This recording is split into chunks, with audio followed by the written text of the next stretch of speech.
भगवते वासुदेवाय नमः। माघ मास का महात्म्य 6वां अध्याय। पूर्व में हमने कहानी पढ़ी थी जो एक ब्राह्मणी थी जो कि विधवा थी। उसने 60 वर्ष तक लगातार स्नान किया था माघ माह में, तो उसको उत्तम गति प्राप्त हुई और वो ब्रह्मलोक में रही।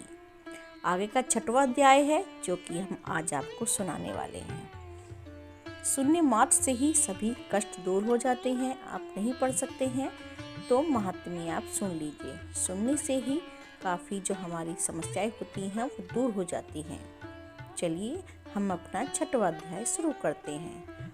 पूर्व समय में सतयुग के उत्तम निषेध नामक नगर में हेमकुंडल नाम वाला कुबेर के सहस धनी वेश्या रहता था, जो कुलीन अच्छे काम करने वाला, देवता अग्नि और ब्राह्मण की पूजा करने वाला, खेती का काम करता था। वह गाय, घोड़ा, भैंस आदि का पालन करता, दूध, दही, छाछ, गोबर, घास, गुड़, चीनी आदि अनेक वस्तुएं बेचा करता था, जिससे उसने बहुत सा धन इकट्ठा कर लिया। जब वह बूढ़ा हो गया तो मृत्यु को निकट समझकर उसने धर्म के कार्य करने प्रारंभ कर दिए।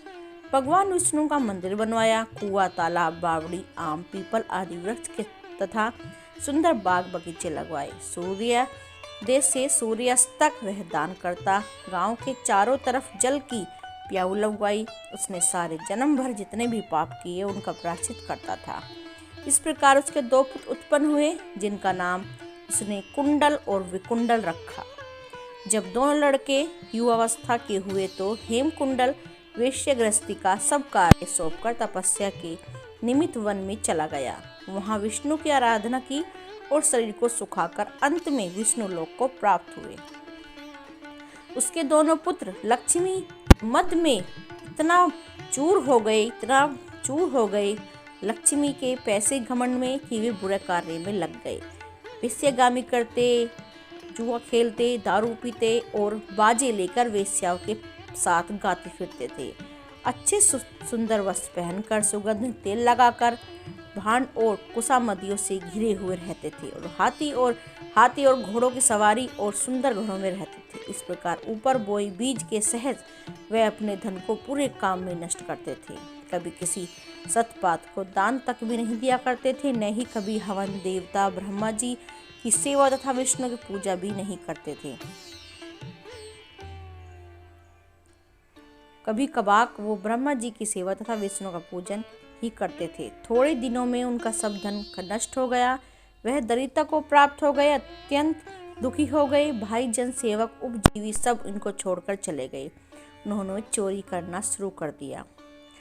चोरी करना प्रारंभ कर दिया और राजा के भैंसी नगर को छोड़कर डाकुओं के साथ वन में रहने लगे। वहां अपने तीक्ष्ण बाणों से वन के पक्षी, हिरण आदि पशु तथा हिंसक जीवों को मारकर खाने लगे। एक समय में इनमें से एक पर्वत पर गाय, जिसको सिंह मारकर खा गया, और दूसरा वन को गया, जो काले सर्प के डसने से मर गया। तभी यमराज के दूत ने उन दोनों को बांधकर यम के पास लाए और कहने लगे, यमराज, इन दोनों पापियों के लिए क्या आज्ञा है? इनके साथ क्या किया जाए? आगे की कथा हम पढ़ेंगे अपने 7वें अध्याय में। ओम नमो भगवते वासुदेवाय नमः।